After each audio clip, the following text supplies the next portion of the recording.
Halo semuanya, Assalamualaikum warahmatullahi wabarakatuh. Saya Insania Aliananta, perwakilan dari kelompok kami, ingin menjelaskan atau mempresentasikan hasil pekerjaan kami yang bertema soal kewirausahaan dengan inti atau pembahasan soal manfaat dan tujuan. Sebelum ke situ, saya ingin menjelaskan soal apa sih wirausaha itu. Menurut Kasmir, kewirausahaan merupakan seseorang yang mempunyai keberanian dalam mengambil resiko dari sebuah peluang usaha yang ada dengan harapan ia mampu mendapatkan suatu pembelajaran baru dari peluang yang dia ambil. Tapi yang saya lebih tekankan di sini adalah mengambil resiko dari sebuah peluang usaha yang ada dengan harapan ia mampu membuat pelajaran baru. Kenapa saya tekankan di situ? Karena sekarang tuh banyak sekali isu-isu atau citra, image yang berkembang di masyarakat soal kewirausahaan. Nah, isu-isu salah tadi itu salah satunya ya ini. Salah satunya itu soal pengusaha adalah jalan hidup atau takdir. Padahal pengusaha itu bukan jalan hidup atau takdir, tapi menjadi pengusaha itu mau atau tidak, niat atau tidak, bukan jalan hidup atau takdir. Karena semua orang bisa menjadi pengusaha asal dia mau atau tidak. Yang kedua adalah pengusaha harus memiliki modal besar. Itu juga salah. Menjadi pengusaha modal berapapun kalau niat akan menjadi. Yang ketiga ini sama seperti penjelasan ilmuwan bernama Kasmir tadi, bahwa menjadi pengusaha itu bisa memanfaatkan peluang. Nah, ini itu penjelasan yang salah. Menjadi pengusaha setelah mendapatkan peluang.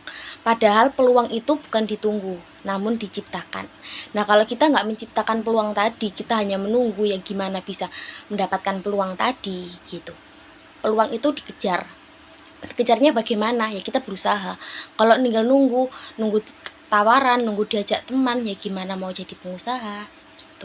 Dan yang menurut Joseph, wirausaha adalah seseorang yang mendapatkan kesempatan dan mampu membuat kesempatan tersebut menjadi usaha yang menghasilkan. Mampu membuat kesempatan. Banyak juga di luar yang dia punya kesempatan, tapi dia tidak mampu menghasilkan kesempatan tersebut menjadi suatu yang menghasilkan. Seperti contoh, ada usaha nasi goreng ataupun mie. Dipegang bapaknya atau ibunya tuh bisa sampai satu hari tuh bisa sampai jutaan gitu. Waktu bapaknya atau ibunya pensiun, diteruskan ke anaknya dan nggak jadi itu dalam arti nggak bisa sesukses waktu dipegang orang tuanya. Itu contoh yang banyak banget. Nah, itu juga salah satu contoh seseorang yang nggak bisa memanfaatkan kesempatan yang dia punya menjadi suatu yang menghasilkan. Itu yang kedua ini. Nah, yang kedua ini contoh wirausaha.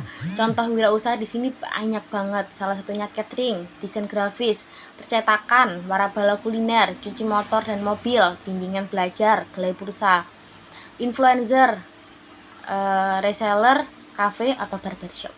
Banyak sekali di Indonesia itu contoh wirausaha asal kalian gak males. Tapi selain itu, meskipun banyak banget contoh wirausaha, tapi kalian juga nggak bisa sembarangan nih pilih wirausaha apa yang akan kalian coba. Kalian juga harus bisa menyamakan atau memposisikan basic kalian itu di situ apa enggak. Harus menyeimbangkan sama itu. Semisal contoh, anaknya pendiam, susah bergaul atau beradaptasi sama lingkungan baru, introvert tapi dia ingin berdagang ya nggak bisa. Soalnya apa? Pedagang itu yang dijual adalah public speakingnya, daya tarik pembelinya, biar bisa pembeli itu tertarik sama apa yang kita jual, apa yang kita tawarkan. Nah, kalau anaknya pendiam, bagaimana cara dia menarik pembeli untuk bisa tertarik sama dagangan kita, dagangan apa yang kita jual gitu. Contoh lagi, bimbingan belajar.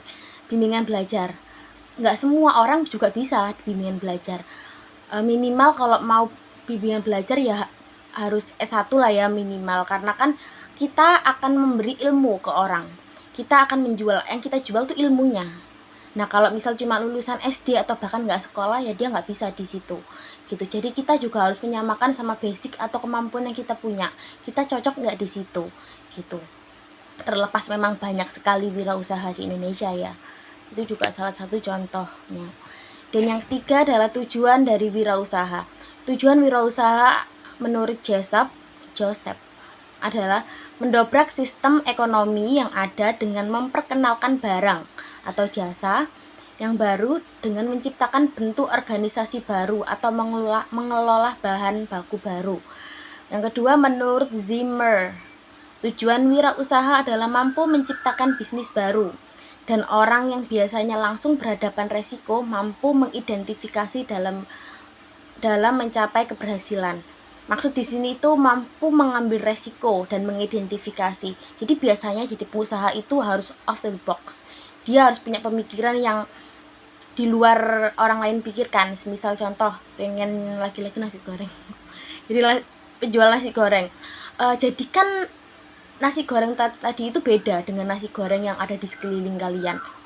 Meskipun sama namanya nasi goreng, tapi entah packagingnya, entah rasa, entah apapun itu kalian harus buat sebeda mungkin sama nasi goreng yang lain. Itu juga akan menjadi daya tarik atau minat pembeli untuk ke kalian gitu. Jadi nggak semua orang bisa, cuman nggak semua orang berhasil, mungkin gitu.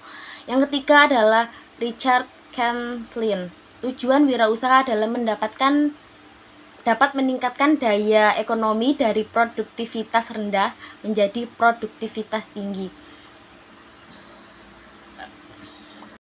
Nah, kita lanjut. Tadi itu terakhir di produktivitas tinggi. Maksud di sini itu meningkatkan sumber daya ekonomi dari rendah ke tinggi. Itu maksudnya apa? Menjadi wirausaha itu nggak bisa dipungkiri saat usaha yang kalian bangun tadi udah besar dan makin berkembang, kalian itu pasti akan membuka lapangan pekerjaan untuk orang lain, dan itu juga termasuk hal yang mulia. Apalagi dengan adanya pandemi ini, banyak orang-orang yang berhenti dipekerjakan dengan UKM yang rendah dan sumber daya alam mereka juga pastinya terganggu. Jadi dengan menjadi wirausaha juga salah satu jalan untuk membuka lapangan kerja untuk orang lain. Terima kasih, sekian presentasi dari saya. Untuk bagian manfaat nanti akan dijelaskan oleh rekan saya. Terima kasih. Wassalamualaikum warahmatullahi wabarakatuh. Manfaat wirausaha di antaranya: 1. Membuka lapangan kerja bagi orang lain. Manfaat positif wirausaha yakni dapat memberikan lapangan kerja bagi orang lain. Semakin besar bisnis Anda berkembang, maka akan semakin banyak juga tenaga manusia yang dibutuhkan. Sehingga manfaat wirausaha tidak hanya Anda saja yang merasakan, melainkan juga orang lain. Yang kedua, memaksimalkan bakat dan potensi diri. Bisnis kecil-kecilan bisa dimulai berdasarkan minat serta bakat Anda sendiri. Dibekali dengan pengetahuan kewirausahaan, bisnis yang semula berskala kecil lama-kelamaan bisa menjadi bisnis yang besar. Anda dapat memaksimalkan potensi diri saat mengelola bisnis berdasarkan minat dan bakat pribadi. Sebab dalam pengelolaan Anda pasti akan menikmati prosesnya sehingga tidak akan mudah menyerah. Yang ketiga, memperluas relasi. Wirausaha juga bermanfaat dalam memperluas relasi Anda. Relasi yang bisa Anda bangun dari wirausaha dapat berupa relasi dengan wirausahawan lain ataupun dengan konsumen. Networking ini sangat penting untuk kemajuan bisnis Anda menjadi lebih besar dan lebih baik. Yang keempat, memiliki peluang untuk meraih keuntungan. Walaupun pada tahap awal uang bukan daya tarik utama bagi wirausahawan, keuntungan berwirausahawan merupakan faktor motivasi yang penting untuk mendirikan usaha sendiri. Kebanyakan pembisnis tidak ingin kaya raya, tetapi kebanyakan di antaranya mereka yang menang menjadi berkecukupan. Orang-orang yang bekerja memiliki perusahaan sendiri 4 kali lebih besar untuk menjadi jutawan daripada orang-orang yang bekerja untuk orang lain. Yang kelima, memiliki peluang untuk berperan aktif dalam masyarakat dan mendapatkan pengakuan atas usahanya. Pengusaha atau pemilik usaha kecil seringkali merupakan warga masyarakat yang saling dihormati dan dipercaya. Kesepakatan bisnis berdasarkan kepercayaan dan saling menghormati adalah ciri pengusaha kecil. Peran penting yang dimainkan dalam sistem bisnis di lingkungan setempat serta kesadaran bahwa kerja memiliki dampak nyata dalam melancarkan fungsi sosial dan ekonomi nasional adalah merupakan imbalan bagi manajer perusahaan kecil. Yang keenam, memiliki peluang untuk melakukan sesuatu yang disukai dan menumbuhkan rasa senang dalam mengerjakan. Hal yang didasarkan oleh pengusaha kecil atau pemilik perusahaan kecil adalah bahwa kegiatan usaha mereka sesungguhnya bukan kerja. Kebanyakan kewirausahaan yang berhasil memilih dalam masuk bisnis tersebut sebab mereka tertarik dan menyukai pekerjaan tersebut. Mereka menyalurkan hobi atau kegemaran mereka menjadi pekerjaan dan mereka senang bahwa mereka melakukannya. Sekian dari kelompok 7. Apabila ada salah kata, mohon dimaafkan. Wassalamualaikum warahmatullahi wabarakatuh.